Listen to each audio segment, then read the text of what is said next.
Na malayo. Ang Diyos na laging gamit. Ang Diyos nila ay sadyang hindi mo pwedeng lapitan. Pero itong Diyos na ini-introduce ng Biblia sa atin, nakikihalubilo sa atin. Now, why? Because God wants us to have a fellowship to His creation, especially the bearer of His image.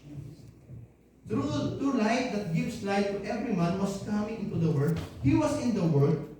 Through the Word was made through Him. The world, the world did not recognize Him. What a sad story of a Christmas. Diba? Totoo naman, diba?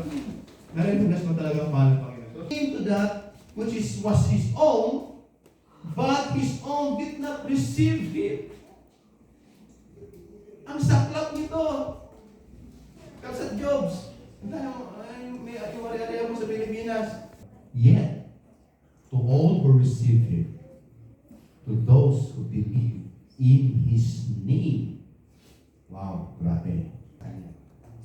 Pinipili niya tayo ng karapatan, ng privilege. Ano kaiba ng privilege sa karapatan? Magkaiba. Diba? Rights and privilege. Yung privilege parang just without consent, nor of human decision or husband's will, but born of God. So yung maliwanag na magiging isang born again dito ay isang kapamanakang spiritual. And verse 14 said, ito na yung maliwanag, sinasabi ni John, the Word became flesh and made His dwelling among us. Sabi ni John the Beloved. Then sabi niya in the next verse is, we have seen His glory. The glory, the one and only who come from the Father, full of grace and truth. Kaya ang katotohanan at ang grasya ng Diyos ay matatagpuan lang natin sa pangalang Jesus. Sabi ni John yan, we see Him, nakita namin siya, nagsalita, nahawakan namin siya. The grace and truth to all the world is nakita namin. That is the name of Jesus. Pag sinabi mo kasing Diyos, allow me to discuss with you a little bit, no?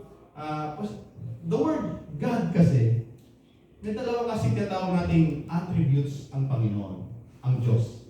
Yung tinatawag natin communicable attributes and the uncommunicable attributes. Yung kanyang iahayag sa atin na kanyang karakter at yung mga bagay na hindi natin maunawaan. Okay? So ano yung mga bagay na naihayag niya sa atin bilang isang Diyos? Mga kapatid, totoo po, hindi mo malayo ang Diyos. Amen.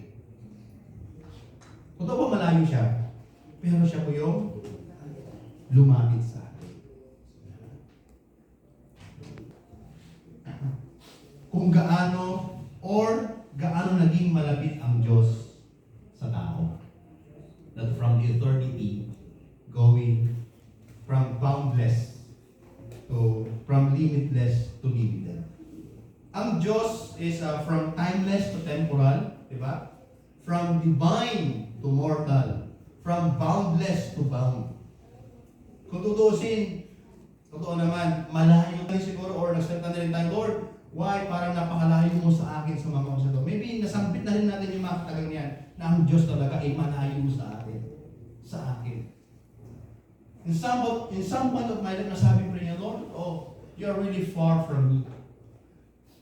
Nasabi ko na rin po yan. Pero bakit? Message.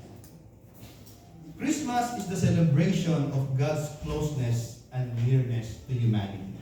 Ito dapat talaga sa makita natin. Na mula doon sa kawalan, nasabi, He's still. May mga panahon ba na parang ang Diyos ay hindi na umusap sa atin? Na ang dahil mong pinag-pray, ang dahil mong mga inaasap ng sa buhay, you have in a midst of your problem. But the Lord is not speaking to you. The Lord is still not confirming something in you.